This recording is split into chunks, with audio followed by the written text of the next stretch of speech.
আমি বিষে ভরা নাগিন, তুমি আমার লেজে পা দিয়েছ, এবার তোমাকে ছোবল খেতেই হবে। হ্যালো গাইস, আমি আপনাদের সামনে আজকে কিছু মানুষের মুখোশ খুলতে এসেছি। কিছু মানুষ আছে এরকম যারা ইউটিউব বোঝে না, টিকটক বোঝে না, বাট নিজেকে মহাজ্ঞানী এবং শিক্ষিত মনে করে। তারা ইউটিউবকে টিকটক আর টিকটককে ভিডিও, টিকটকে জাস্ট ভিডিও বলে মন্তব্য করে তাদের নিজের স্যাটিসফাইয়ের জন্য। তারা একজন ইউটিউবারকে, ব্লগারকে বলতে পারে তুমি টিকটক করো, তুমি বাজে কাজ করো, তুমি টিকটকার, তুমি একটা বাজে মেয়ে, তুমি একটা বাজে ছেলে, ইটিসি ইটিসি। বাট সে নিজে টিকটক করে, নিজে টিকটকে দারুণ দারুণ এক্সপ্রেশন দিয়ে ভিডিও তৈরি করার পরেও সে বুক ফুলিয়ে বলে আমি টিকটক করি না। এই ধরনের কিছু মানুষ এখনও আমাদের পৃথিবীতে আছে এবং তারা আমাদের চারপাশেই ঘোরাঘুরি করে। দেন তারপরে কাহিনী আরও মজাদার। আপনি তখন যদি তাকে বলেন, তাকে রিয়াক্ট করেন, হ্যাঁ আমি তো টিকটক করি না, আমি তো ইউটিউব করি, আমি তো YouTuber not TikToker, but you are a TikToker, তখন সে আপনাকে কী বলবে?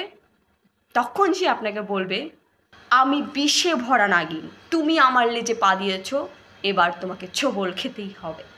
সে নিজেই বলে দিয়েছে তার শরীর সম্পূর্ণ বিষাক্ত, বিষে ভরা, তার শরীরে কোনো অংশে কোনো কিছু নেই বিষ ছাড়া। সে বিষাক্ত নাগিন, সে তোমাকে ছোবল মারবে, তুমি তার লেজে কেন পাড়া দিয়েছ? সে তোমাকে বলেছে তুমি চুপ করে শুনে যাবে, তুমি কেন প্রতিবাদ করতে গেলে?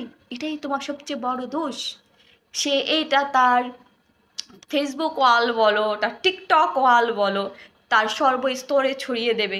আচ্ছা, একটা মানুষকে আমরা যদি বলি কুত্তা, সে মাইন্ড করবেই।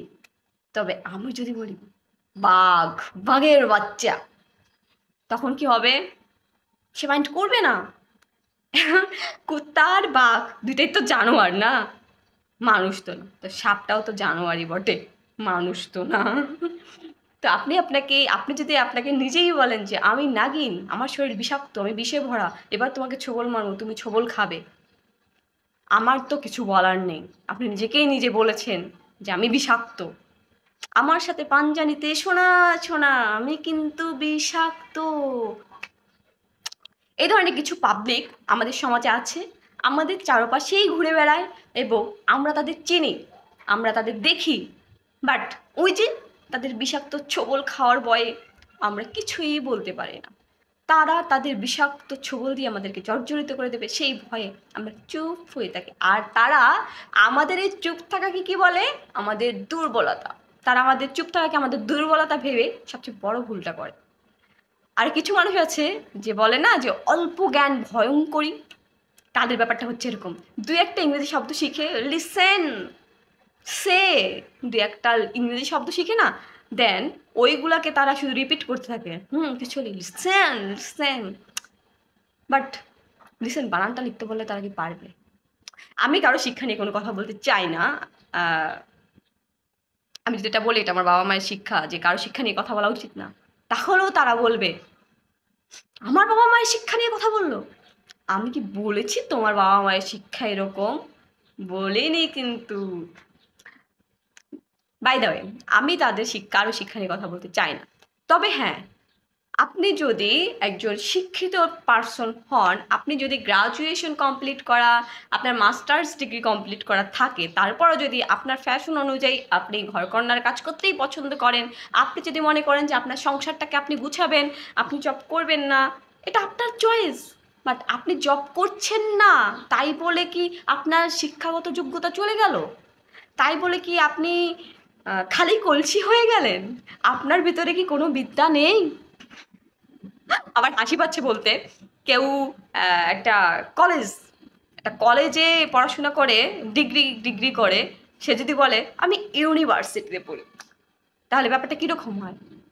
আপনার নাকটা অনেক সুন্দর হতে পারে, অনেক চিকন হতে পারে, অনেক সরু হতে পারে, আমার মতো অবশ্যই না, আমার নাক তো অনেক অনেক বাজে দেখতে, যাই হোক, আপনার নাকটা এত সুন্দর হতে পারে, কিন্তু আপনার এই সুন্দর নাক বলে কি আপনি সেটা আমার সংসারে এসে গলাবেন?